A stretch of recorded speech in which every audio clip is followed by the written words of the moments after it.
thank you for participating today in this teaching study. I'm just going to kind of go over some expectations that I do with everyone. First, I see that I have a veteran. Great job bringing your memory jogger card. I have them for everyone else, so here's your party favor for today. When we're going into Observe Marie today, you do not need to write anything down. You don't have to take any kind of notes. This is just called the Memory Jogger card, and it takes great teaching techniques and gives them official terms. So just as you're watching Marie, if you want to reference this and just kind of put names with different things that she's doing while she teaches, that's great. We can use it then in the debrief. But the goal is that as a building, we kind of become familiar with these terms just as a common language.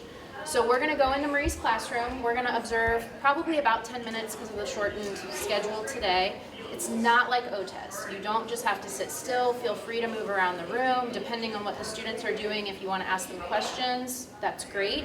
And then after that 10-minute mark, we'll come back to my office to debrief with Marie.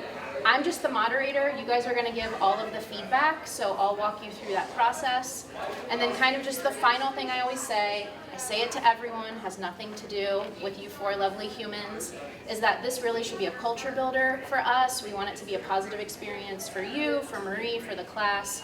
So I just always ask people, like, I would never want you to leave this and go back to like a lunchroom or a copy room and say, oh my gosh, in Marie's class, like, it's going to be a wonderful observation. She does a phenomenal job, and I know you'll be positive. I just always like to give every group that same expectation so that we're all operating with that in mind. Okay? Any questions before we head in? All right, great. We'll head on down.